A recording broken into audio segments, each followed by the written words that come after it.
प्यारे विद्यार्थियों, नमस्कार।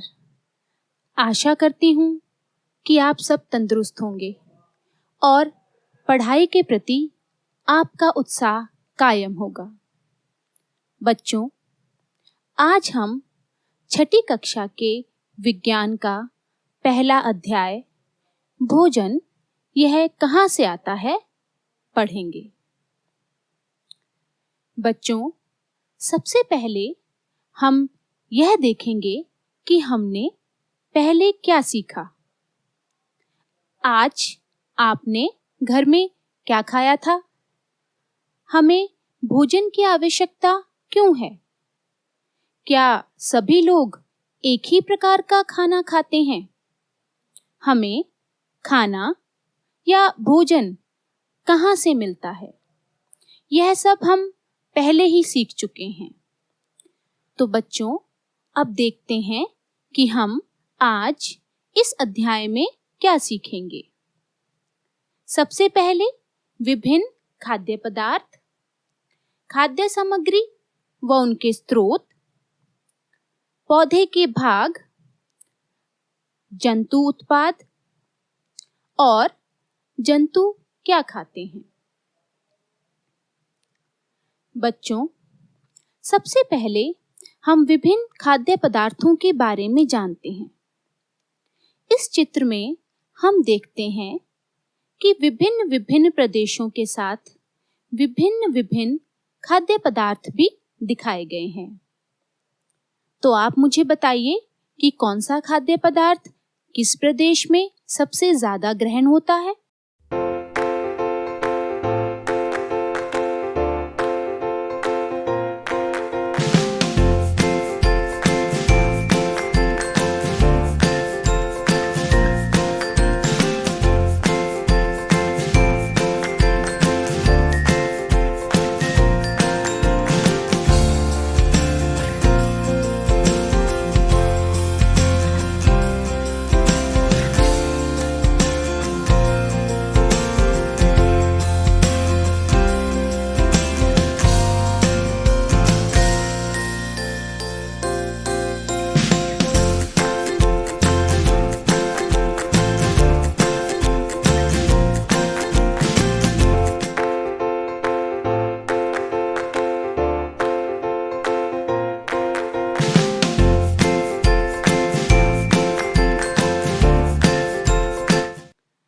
बच्चों, यह तो आप जानते ही हो कि भोजन बनाने के लिए हमें अनेक प्रकार की कच्ची सामग्री की आवश्यकता होती है। यह कच्ची सामग्री हमें अलग अलग पौधों या अलग अलग जंतुओं से मिलती है। विभिन्न कच्ची सामग्रियों को मिलाकर हम अपना भोजन बनाते हैं। चलो फिर अब हम यह जानने की कोशिश करते हैं कि जो हम भोजन खाते हैं उसे तैयार करने के लिए कौन से पदार्थों या संघटकों की आवश्यकता होती है। भोजन तैयार करने के लिए जो पदार्थ इस्तेमाल किए जाते हैं उन्हें संघटक कहते हैं। उदाहरण के लिए जैसे रोटी बनाने के लिए आटा और पानी की आवश्यकता होती है।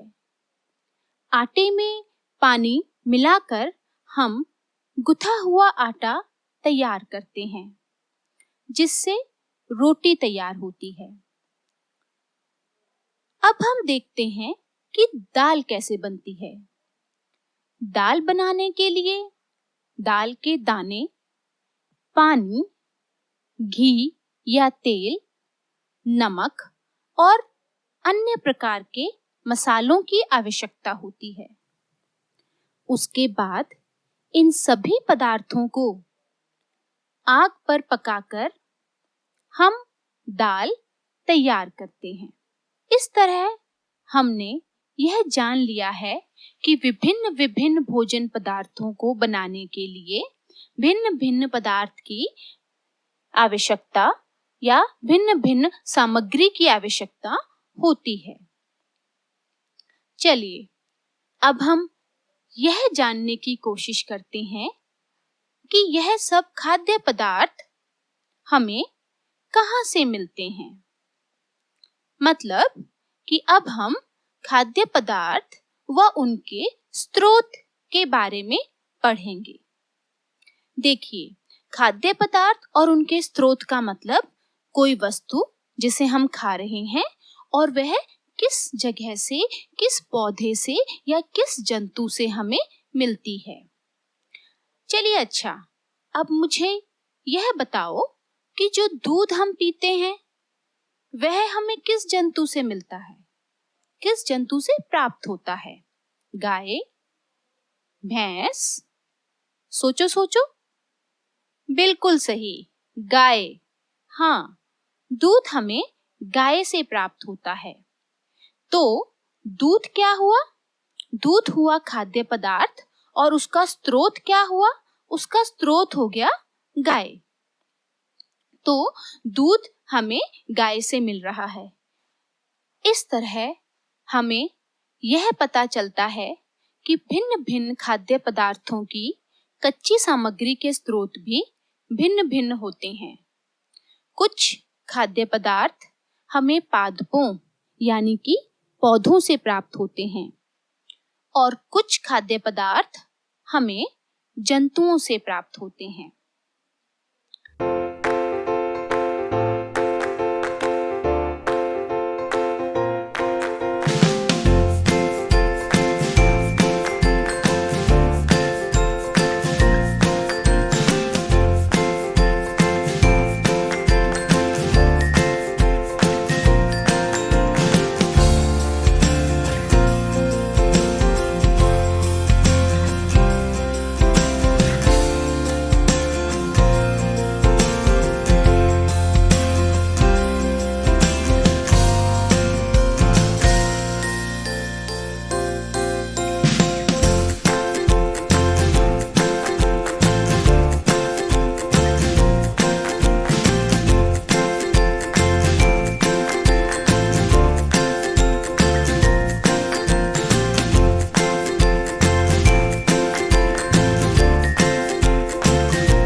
अब हम पौधे के भागों के बारे में पढ़ेंगे कि कौन-कौन से भाग पौधे के खाने योग्य हैं, जैसे जड़, तना, पत्ती, पुष्प और फल।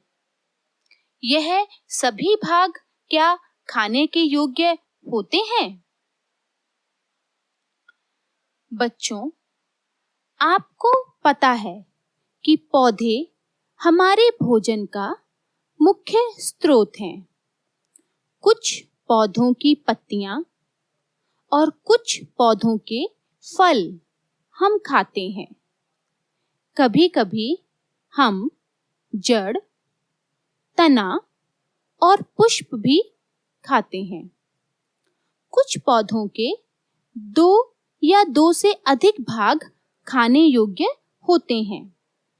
जैसे हम पालक, सरसों, मेथी आदि खाते हैं तो यह पौधों की पत्तियां हैं।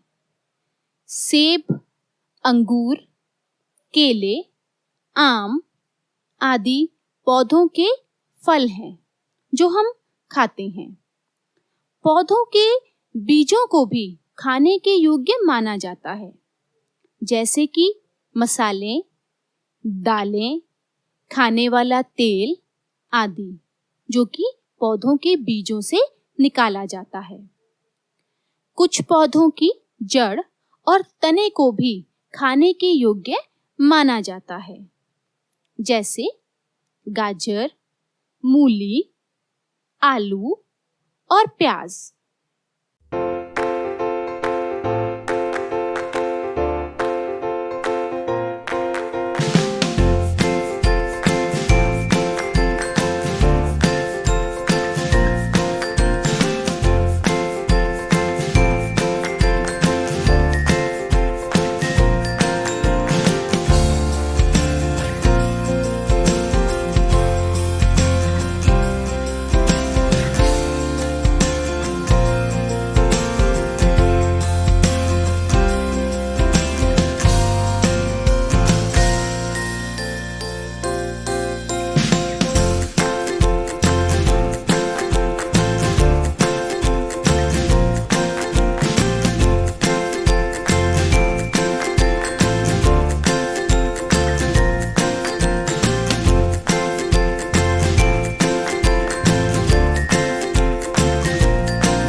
चलिए अब हम बीज अंकुरण की विधि समझेंगे कि कैसे बीज अंकुरित होते हैं और नया पौधा बनता है। सबसे पहले चने के कुछ सूखे बीज लीजिए। अब इन बीजों को जल से भरे एक पात्र में डाल दें तथा 1 दिन के लिए छोड़ दीजिए। अगले दिन जल को पूरे तरीके से निकाल लीजिए और बीजों को गीले कपड़े से ढक दें। और अगले ही दिन हम देखते हैं कि बीजों में से छोटी छोटी सफेद रंग की संरचना बाहर आती दिखाई देती है। इसका अर्थ है कि हमारे बीज अंकुरित हो गए हैं। इन बीजों को हम उबाल भी सकते हैं और इनमें कुछ मसाले मिलाने पर खाने के लिए एक स्वादिष्ट अल्पाहार भी तैयार कर सकते हैं। बच्चों, क्या आप जानते हैं कि शहद कहाँ से आता है या कैसे उत्पादित होता है? जी हाँ, बिल्कुल सही। शहद मधुमक्खी के द्वारा उसके छत्तों में बनाया जाता है और वहीं से किसान उसे इकट्ठा करते हैं।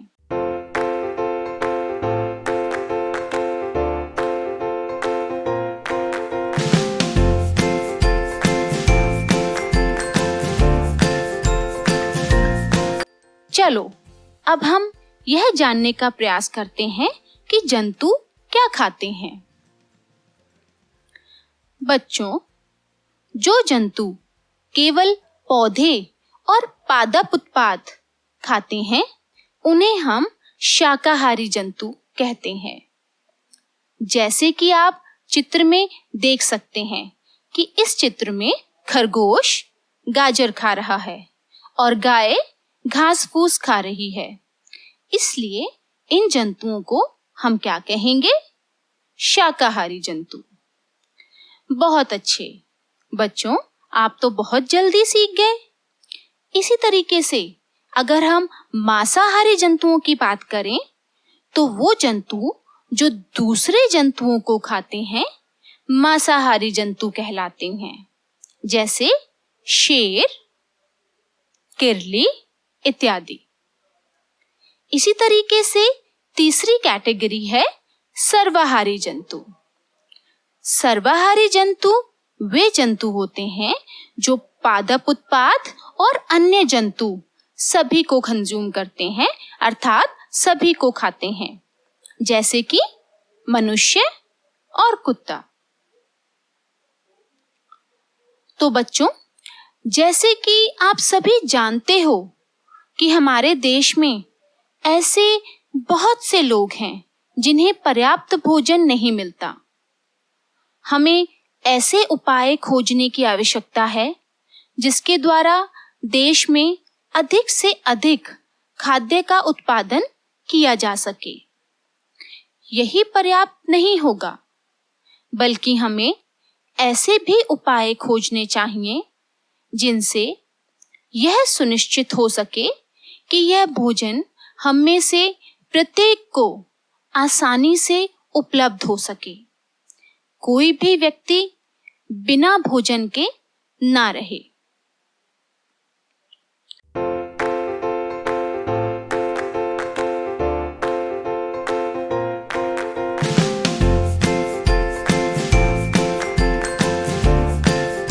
चलो बच्चों, एक बार हम दोबारा देख लेते हैं कि आज हमने क्या क्या सीखा।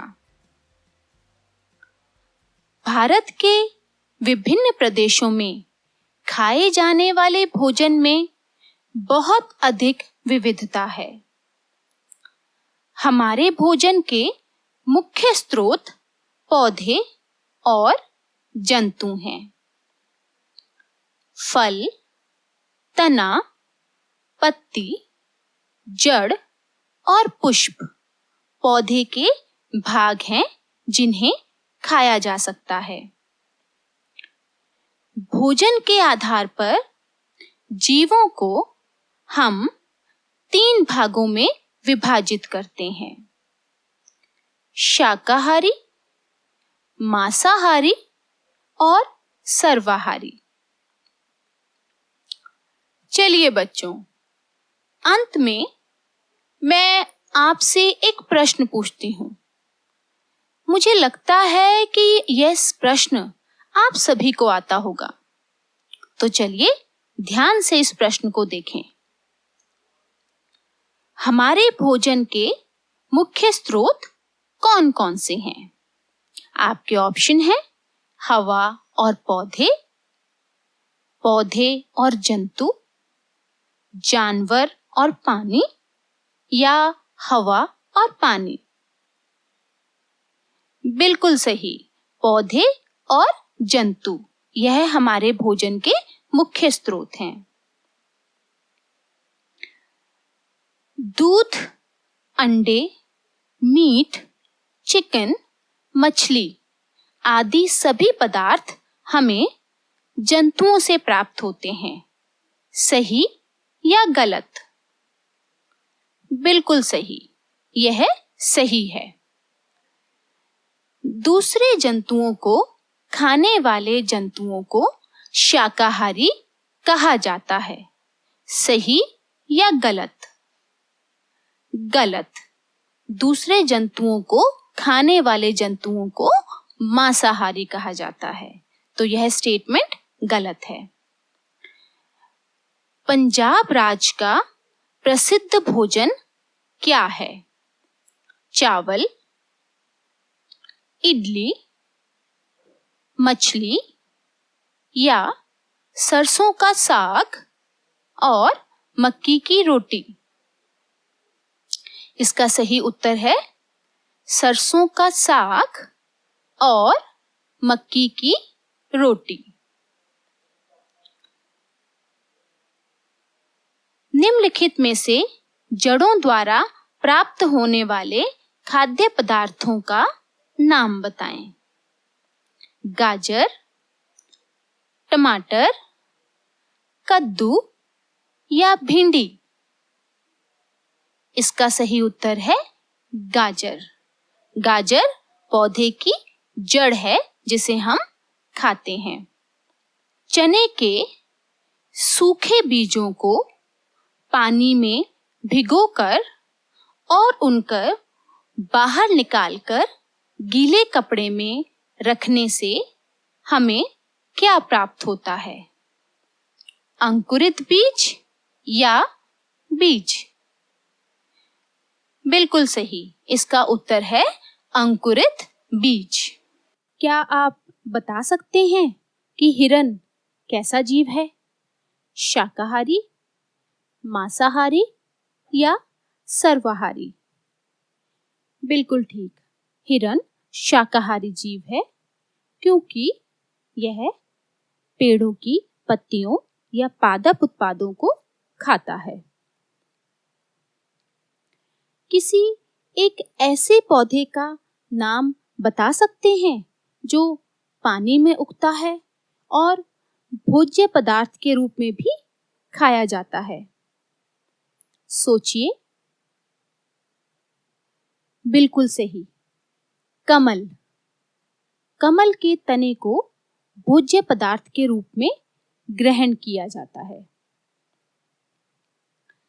अच्छा, अब आप बताइए किसी ऐसे दो पौधों के नाम जिनसे हमें शर्करा यानी कि शुगर प्राप्त होती है। सोचिए। बिल्कुल सही, पहला गन्ना और दूसरा शुगर बीट या मीठे चुकंदर। ये दो ऐसे पादप हैं जिनसे चीनी या शर्करा बनाई जाती है। तो बच्चों, मुझे पूरी उम्मीद है कि आपको यह अध्याय बहुत ही अच्छे तरीके से समझ आया होगा। इसी के साथ हमारा ये अध्याय भोजन यह कहाँ से आता है पूरा होता है। इसे आप ध्यान से पढ़िए और समझने की कोशिश करिए। बच्चों, अब आप तंदुरुस्त रहिए, पढ़ते रहिए और बढ़ते रहिए। धन्यवाद।